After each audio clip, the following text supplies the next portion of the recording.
The first time we met was at the Comedy Store on Sunset in Los Angeles. I had gone with a group of my friends. It was only $10 to get in. It was like black comedy. And he was the only white guy that went up, and he followed Cedric the Entertainer that night, and everybody stood up and gave him a standing ovation. And we had not stood up all night. So then the next week, I was telling my girlfriend, oh, we gotta go to this club. It's only $10 to get in. And everybody was really funny. And then I saw him again that night. But this time he was the host of the show. No, I was the warm-up. Oh, but, okay. He was the warm-up. But he was telling people, like, turn off your phones. Or no, the pagers. Minimum. He told like a joke or two. But he just wasn't that funny. And it was over.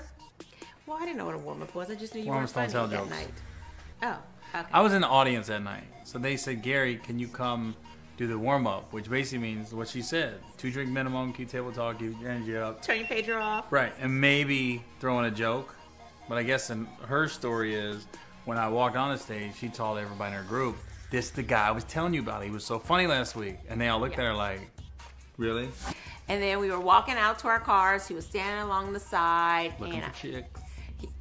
At the time I didn't know he was looking for chicks. Had I known, I would have kept walking. But so I stopped. I said, "Hey, I saw you last week. You were so funny, but this week you sucked." I said, "Can I get the number?"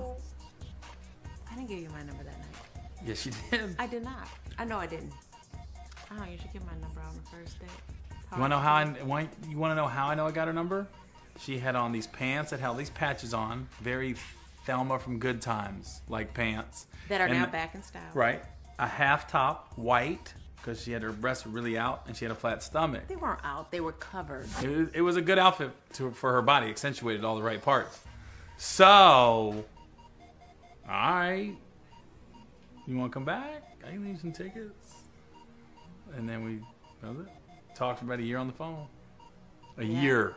When he finally got my number, he did call like that night. I didn't wait 3 days. Nah, he didn't wait the 3 days. I waited till I got home. He made himself look so desperate. I would have called her sooner, but I didn't have a cell phone back then. So I waited till I got home and called her. And she goes, what are you doing? You already calling me? I said, I know I'm supposed to wait 3 days, but you going to be a lot of dudes in 3 days. I'll just put my, I'm here. I did it like a joke, ha ha ha. And then we just kept talking. Yeah. At first I was like, oh, he don't have nothing going on. You want to appear like you got something going on, and I was thinking he has nothing going on. Then when I started talking to him, I was like, he's just different. Like, he don't care about the rules. And it's kind of cute, kind of charming that he was like, screw the rules. I want to talk to her, so I'm going to call her. So I think kind of sold me. It was different than the guys that I was dating that clearly would have waited 3 days. Well, from what she told me, the guy she did before had 5 jobs. I'm in the studio. I'm about to do this movie. I'm about to drop this album.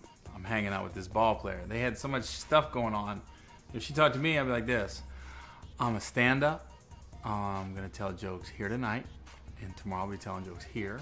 And then next night I might be telling jokes here. That's it? That's it. You don't do nothing else? I don't want to do nothing else. I want to tell jokes. So, he was different.